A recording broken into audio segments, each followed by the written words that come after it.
Okay, so in this example, we're going to be talking about the sum and difference formulas for sine and how we can use them to evaluate trig expressions. Now, I already went ahead and wrote out both the sum and difference formulas for sine. Okay, so we can see here that sine of u plus v is going to equal sine u times cosine v plus sine v times cosine u.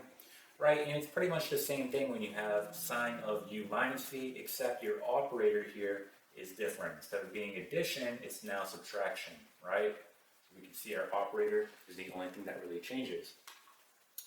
So we're going to use these to evaluate trig expressions. So for example, let's say we have the following.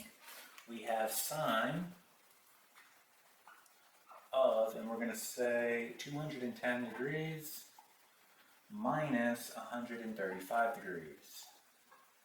Now, your first step is maybe just go ahead and perform the operation inside the parentheses. And you would get here 75 degrees. Now, at this point, you would go back to the unit circle and you would see that, well, 75 degrees is not part of our unit circle, okay? So you'd run into an issue here if you were trying to do this by hand, okay? However, 210 degrees and 135 degrees, those are known values on our unit circle, okay? So this is where the sum and difference formulas comes into play. We're going to go ahead and rewrite this using the difference formula for sine. All right, so that's exactly what I'm going to do here. So let's erase this. And rewriting this, we're going to get the following. We get sine, and we're going to get of 210 degrees because, again, that's my u. And then we're going to get cosine of my v, which is 135 degrees. Okay, and then we're going to have minus sine v, which is, again, 135 degrees. So sine of 135 degrees.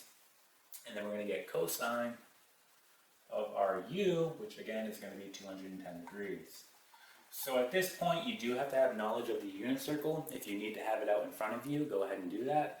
But we know here that sine of 210 degrees, well, that's going to be negative a half, right? And we know that cosine of 135 degrees, that's going to be negative square root 2 all over 2, right? And then just continuing on, we know that sine of 135 degrees, well, that's going to give us square root 2 all over 2, okay? And we know that cosine of 210 degrees, that's going to give us negative square root 3 all over 2. So at this point, all you have to do is perform your operation. So we're multiplying fractions here. So we have two fractions that we're multiplying. Just multiply right across. So we're doing negative 1 times a negative square root of 2. That's positive square root of 2 all over 4, right? 2 times 2 is 4. So then moving on, again, we have two negatives here, so our answer is going to be positive. Okay, so the square root of 2 times the square root of 3 is the square root of 6. And then again, 2 times 2 is 4. So we can rewrite this the following way. Notice that our terms here have the same denominator. So we can write our numerators both under the same denominator, which in this case is 4. So we're going to have the square root of 2 plus the square root of 6 all over 4. This is going to be our final answer here. All right. Now let's do one where we have to use the sum formula. Okay. So let's go ahead and erase this. And let's do the next example. So let's say we have the following. We have sine of pi over 6, and we'll do plus 7 pi all over 4. Now notice here that we are given radians, not degrees. Okay, that's okay. We know here that this is really 30 degrees, right? So if you try to do the operation out, 30 degrees, and then we know that 7 pi over 4 is going to be 315 degrees. So if you do 30 plus 315 degrees, you're going to get 345 degrees. Again, that is not a value that is part of our unit circle.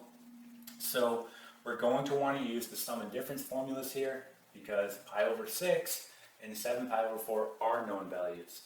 Okay, so for this one, we're going to use the sum formula. Again, look at our operator. So let's go ahead and do that. So we're going to do sine of u, which in this case is going to be pi over 6. All right, and then times cosine of v, which is 7 pi all over 4, plus, again, sine of v here is going to be 7 pi all over 4. Okay, and we get cosine u, which is pi over 6. So cosine pi over 6. So again, using our knowledge of the unit circle, we know that sine of pi over 6 is going to be a half.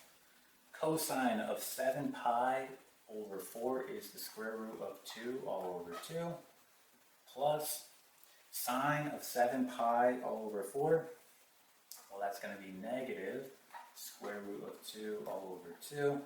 And then cosine of pi over 6, that's going to be the square root of 3 all over 2. So again, we're just going to perform our operation here. We're multiplying fractions, so we go right across. 1 times the square root of 2, square root of 2. 2 times 2 is 4.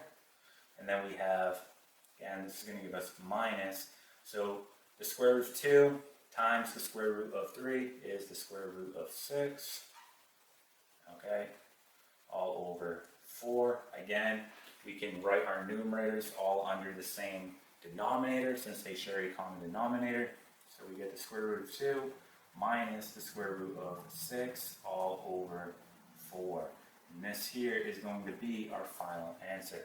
Okay, so that is evaluating trig expressions using the sum and difference formulas, and in particular for sine. Okay, and that is it.